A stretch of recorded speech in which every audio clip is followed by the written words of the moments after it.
इतिहास में कई ऐसी बातें हैं जो हमें रिटन हिस्ट्री में नहीं मिलती है, लेकिन दंत कथाओं में, लोक कथाओं में, कहानियों में, अलग-अलग साहित्य में हमें ये चीज़ें मिलती हैं। ऐसी एक कहानी कहिए या किस्सा कहिए, वो मारवाड़ के महाराजा भगत सिंह जी हुए। हालांकि पहले उनको नागौर का परगना मिला था, उसके बाद में वो मारवाड़ आए। भगत सिंह जी और अभय सिंह जी ये दो भाई थे। अभय सिंह जी बड़े थे और भगत सिंह जी छोटे। ये महाराजा अजित सिंह जी के बेटे थे। भगत सिंह जी के ऊपर ये आरोप था कि इन्होंने अपने पिता अजित सिंह जी की हत्या की थी, इसलिए उनको मारवाड़ का पितृहंता भी कहा जाता है। हालांकि देखिए ये बात कितनी सही है या कितनी गलत है, इसके ऊपर हम टिप्पणी नहीं करेंगे। ऐसी कहानियाँ या लोकाचार में ऐसी बातें सुनने को मिलती है, तो उस हिसाब से हम ऐसी बातें बता रहे हैं आपको।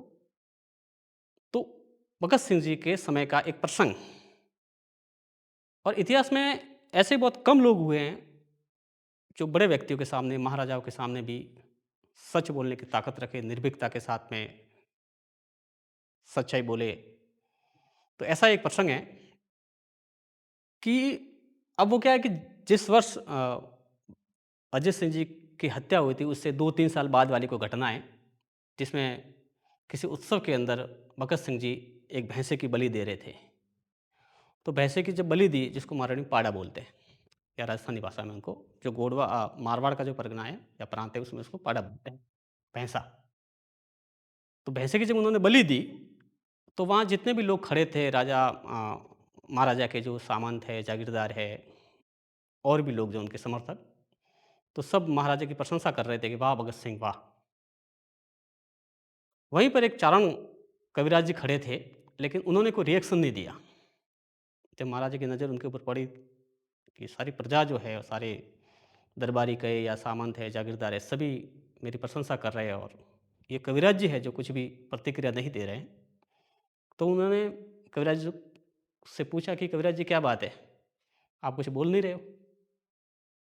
चूँकि कविराज जी भगत सिंह जी का इतिहास जानते थे। वो जानते थे कि इनके ऊपर ये आरोप है कि इन्होंने अपने पिताजी का वध किया था, ये हत्या की थी, और उसके बाद में ये गद्दी, हालाँकि ऐसा कहते हैं कि अभय सिंह जी का भी उसमें हाथ था। तो उन्होंने डायरेक्ट नहीं कहा कविराज जी ने, उन्होंने एक दोहा बोला।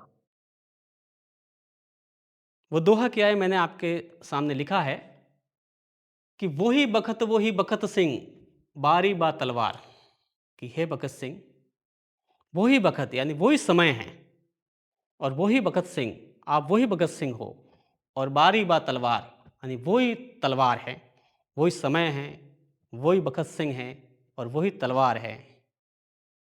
बाप मारियो जिन बाहुड़ा, पाडा रो कहीं भार, कि हे भगत सिंह, जिन बाहुओं ने, जिन भुजाओं ने, जिन हाथों ने अपने पिता को मार दिया, उसके लिए बेचारा ये जो पाड़ा है या जो ये भैंसा है, ये तो एक जीव है, उसकी तो कोई ज़्यादा हैसियत ही क्या है।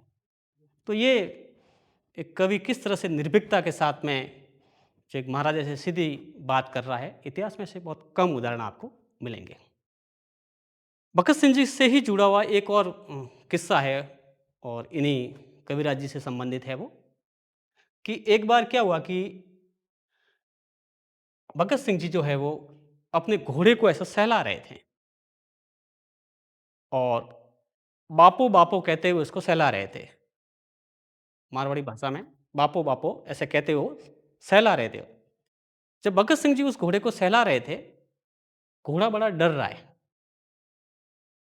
तो वहाँ से कविराज जी गुज़र रहे थे। कविराज जी ने ये दृश्य देखा, तो उन्होंने खड़े होकर के एक दोहा बोला कि बापो मत के बखत सिंह, कापे है कैकान। कैकान यानी घोड़ा। कि हे भगत सिंह, आप इस आप तो बापो बापो कर रहे हो, लेकिन उसको बाप सुनाई दे रहा है। वही पहले वाली बात कि भाई भगत सिंह जी ने अपने पिताजी की हत्या की थी, तो वो घोड़ा डर रहा है। एक कवि की एक कल्पना, और उनकी देखिए, उनकी बात करने का तरीका, एक निर्भीकता देखिए कि बापो मत कहे बखत सिंह, कापे है कै कान, हमके थे जे बापो कहियो मतल तजेला प्राण। कि हे भगत सिंह, आप इसको बापो बापो कह रहे हो, इसको बाप सुनाई दे रहा है और ये डर रहा है, कांप रहा है।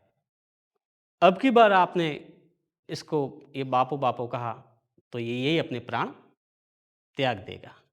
तो ये इतिहास की जो बातें हैं वो दंत कथाओं में, कहानियों में, लोक कथाओं में मिलती हैं, तो उसके अपने इम्पोर्टेंस है। ऐसी ही अ, बातों को लेकर के, इतिहास की बातें और प्रसंगों को लेकर हम आपके सामने फिर से तो उपस्थित रहेंगे। तब तक के लिए नमस्कार।